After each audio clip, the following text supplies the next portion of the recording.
Hello guys, welcome to a new video on Tower of God New World, and in this video I want to talk about the revolution system that was just introduced into the game.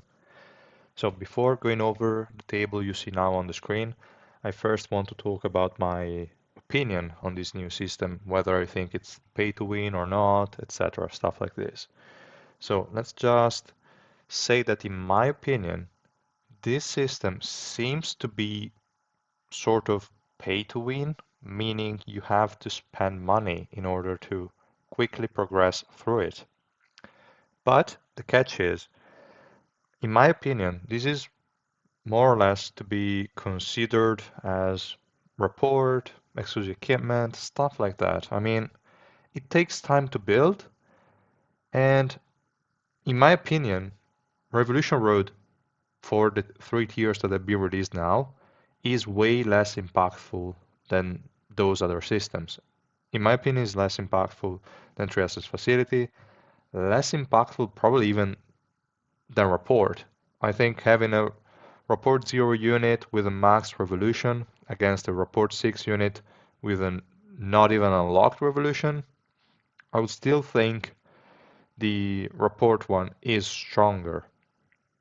So to me, this system, if you want to quickly unlock it for all units, is definitely pay to win. But if you just want to chill, relax, and slowly upgrade it, which I think is the way you should do it, then it's not pay to win. I mean, it doesn't matter. Like for most unit, what you get is useless. That's why I think also the table I'm going to share with you guys or explain to you guys in a second is really important. Is that it allows you to focus on the units you should focus on and just forget about upgrading useless stuff so that the scarce amount of materials that you're getting can be spent in the most efficient way. Or at least what I think is the most efficient way. Maybe I'm wrong, I don't know, but still, we will see. So, that being said, as I said, I don't think this system is a problem for the game. In my opinion, is fine. The biggest problem, and that I think why most people are kind of angry about this new system, is that we don't have yet the main source of these materials, which is the monthly missions. Okay, they are monthly, and looking at the amount of stuff that was shown in the dev notes, I can kind of guess we're going to get like 7,500 shining fragments, and I have no idea how many revolution fragments. And that is not a huge amount. I would say you can kind of invest a good amount in 1.5 units per month on average with just the monthly missions alone, which I don't think is bad. I mean, there are really not many units that can benefit from it at the current state. So far is fine. We will have to see when they implement the new tiers, the tier 4 to 6. At that point, it might be a little different, but I also think they're going to add way more sources of these new materials. Like they're going to add them in events, they're going to add them in, I have no idea, whatever they're planning. So yeah, I think right now they're just first they baited all the spenders to start spending immediately. That was a huge bait in my opinion. Like if you look at the shop for this, uh, let's see, like this is all a huge bait. Like this, 95 euros for 9,000.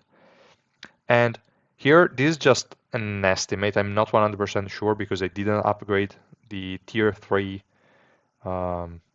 like additional stats to level 20 yet. So I'm not sure these values are right. And I'm also not sure about the tier 2 values. But still, it should be around 28,000 to get one unit with 2 level 20 skills and one level 5, which is irrelevant. But yeah, is this huge amount means like 280 euros for one unit. That's insanity, guys. All of this is a huge bait. Huge bait. Really. Doesn't make any sense. The pass, however, is somewhat fine. You get like 12,000 of those for way cheaper than those 95 euros.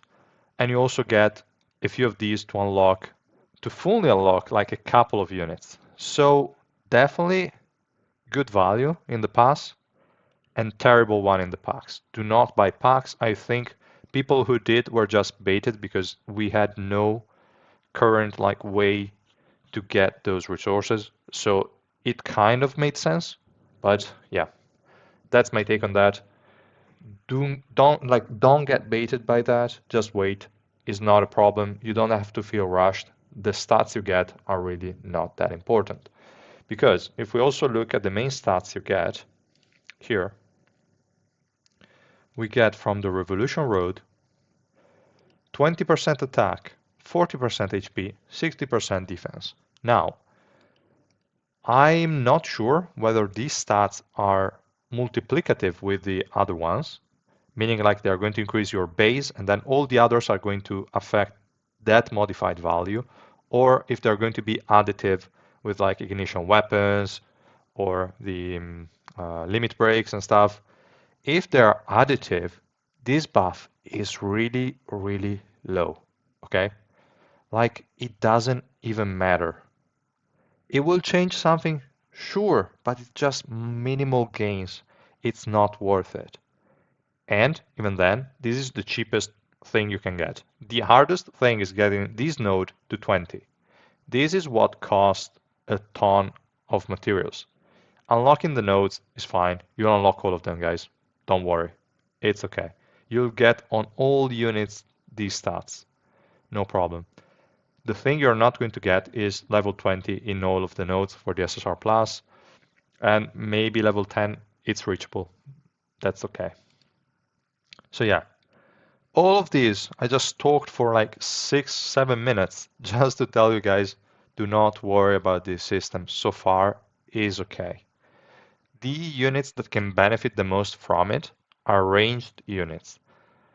Mages are second, and everyone else almost irrelevant, I would say.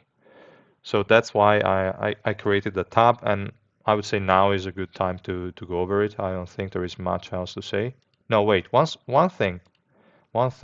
There is another thing that I think is a bait. That's not there, is the workshop store. They added these materials. The issue is they added it only, not even here, they added it only in the uncommon crystal exchange shop and the rare crystal exchange shop. This is insanity. Why? Like with 14 of these gems, you can get one SSR Plus unit of your choice. With 14 here, what you get, like 600 or so? Like what? What is that? Is nothing. Nothing. For an SSR Plus? No way, guys. This is absolute garbage. Trust me, it's really stupid. And this as well. I would definitely say go for the SSR Plus here.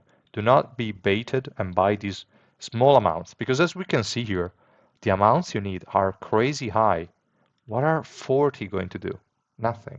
Nothing. So yeah, that's definitely what I want to say. And yeah, now I will go over the spreadsheet. I would say it makes more sense to talk about it now. So you will see here on the right-hand side, I added some tables with just information that allow me to put some formulas in here. So all the formulas you see here, like everything here is dynamically generated, taking the information from the tables there. Also the total cost here, etc., is dynamically configured. The stats you see here depend on which class the unit is. So as you can see, once I change it, all the stats there change. And also the rarity influence the amount of revolution fragments you need to unlock the tiers that have been selected. So yeah, that's basically why I have all this information here. And as I said before, I'm not sure about the cost of tier 2 and tier 3. So yeah, take them with a grain of salt. Tier 1 seems to be confirmed, but Tier 2 and Tier 3, I'm still not sure. I asked people who had them, and it seems to be correct, but I cannot be 100% sure. So yeah. One important thing to notice here is the difference between taking a skill or yeah, an additional skill to level 10 as compared to level 20. Level 10 is only going to, well, only, yeah, it's going to take 1950 of the fragments, and for the level 20 you need 9000. That's why I wrote this note here that says for SSR plus units that are the only units that can get to level 20, stop at level 10. That's my recommendation at the beginning. Just focus on getting more units at level 10. Once you have that, then move on taking slowly one unit to level 20. It doesn't make any sense. Like you can get 4 more units to level 10 with what it takes to get only one to level 20. So it's really insane. Really insane. Please stop at level 10 and then max them out slowly. Doesn't make any sense. And yeah, that was the first thing to mention here. Still, values could change. I will modify the table if I see that they are wrong. They're just, for tier 2 and tier 3, they're more or less prediction and not 100% correct. So yeah, beware, they could change, but they should be quite accurate. So for now, these prices for the shining fragments are just estimates. Now, let's go over the table really quickly. There are not many points to highlight here. Basically, you have all the units and rarities. You don't care about those. Here we have the first row is whether you should unlock the tier or not. So as you can see here, for BAM, I said unlock tier, no, no, no, no. That's it. Because for me, supports do not really benefit a ton from it. You don't care about this light increase in attack. I mean, you do care. Obviously, the more attack, defense, and HP you can get, the better. That's always the case.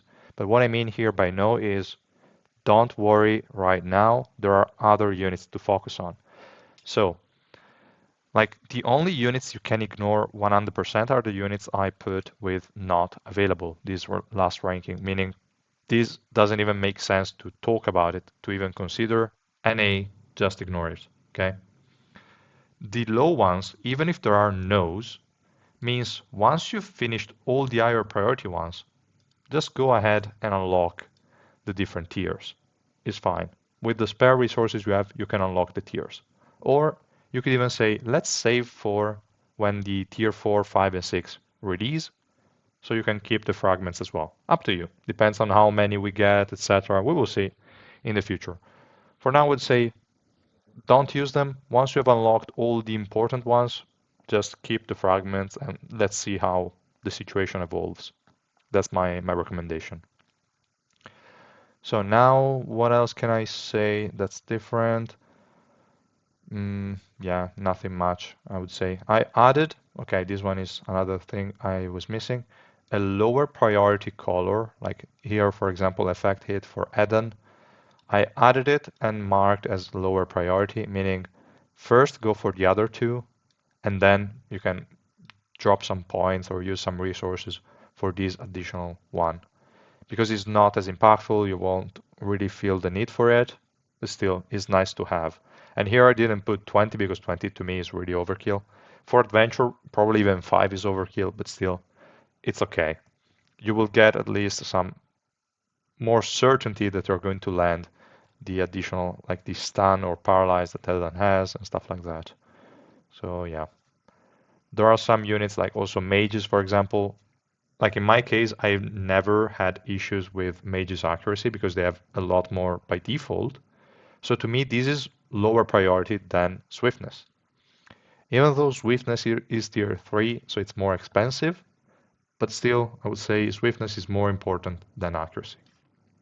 Then swiftness is not much, unfortunately. Mages have quite the weak attributes here, or stats. So I don't really like, that's why I also lowered the priority. She's just medium and not high. So here the highest priorities are the ranged units. Ranged units get attack speed, which is crazy, crazy important, and they also get accuracy, which they desperately need. So to me, ranged ones have great stats. Other classes are just average. Like for Joaquin, I recommended to unlock the tiers, but that's it.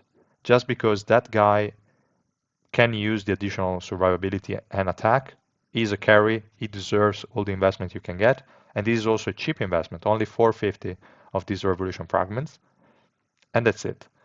Effect resistance could be nice, to be fair. Could be nice. I could even like say, let's go 5 points with this.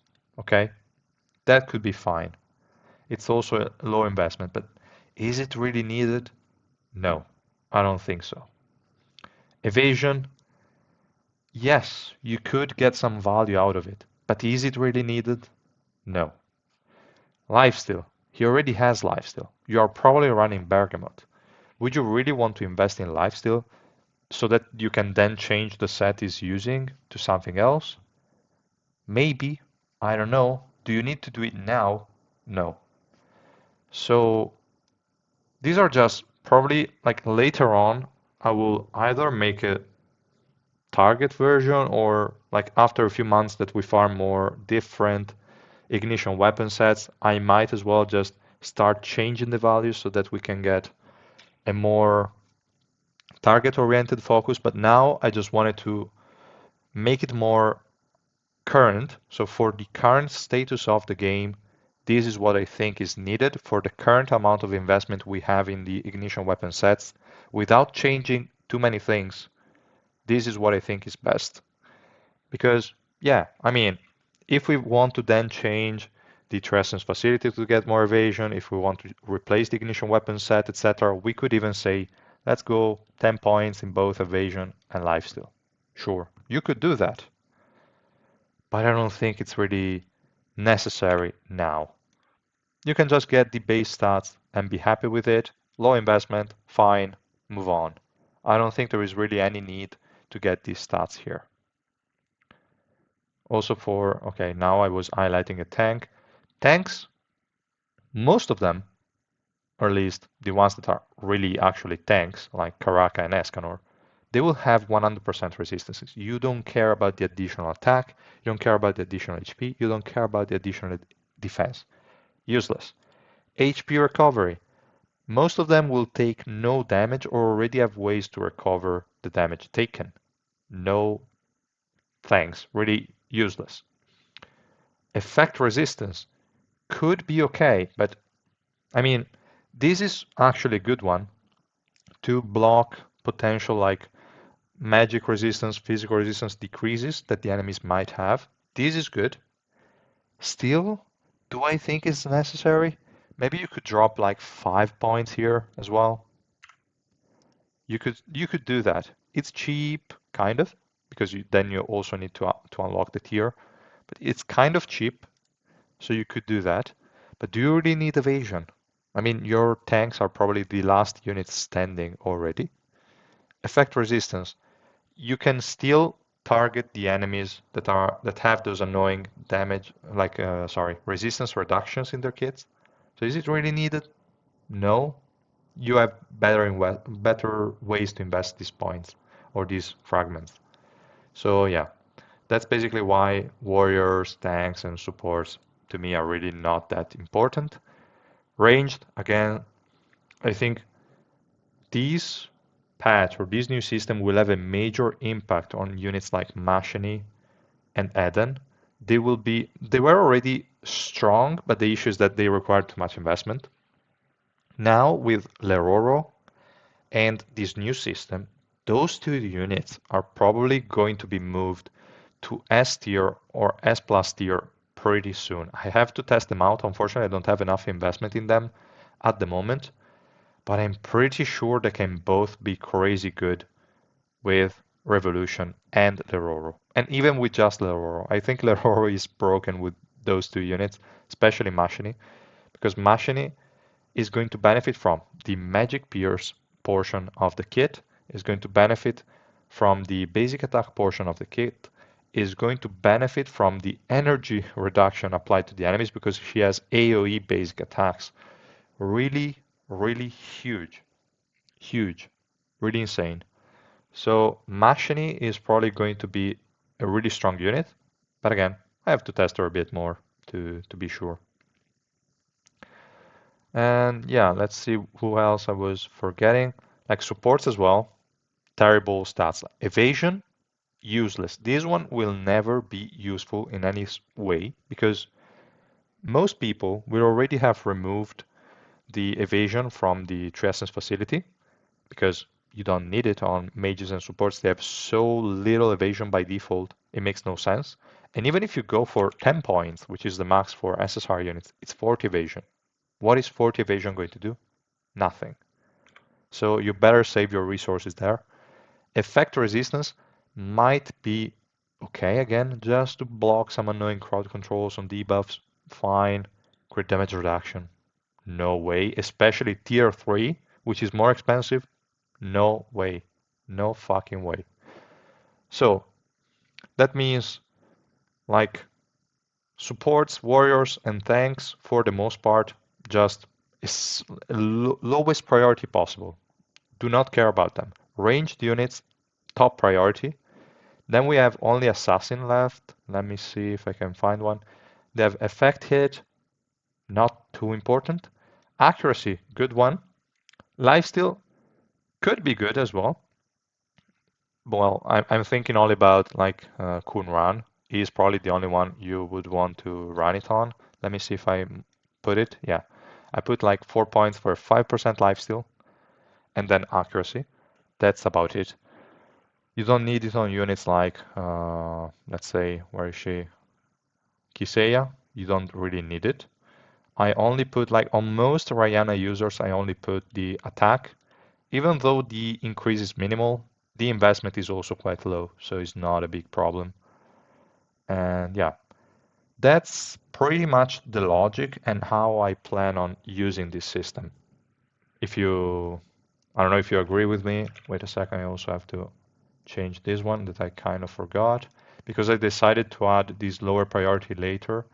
Before I was just, let's go for like just the recommended stats, I think. So I also put for the mages 0 in the accuracy.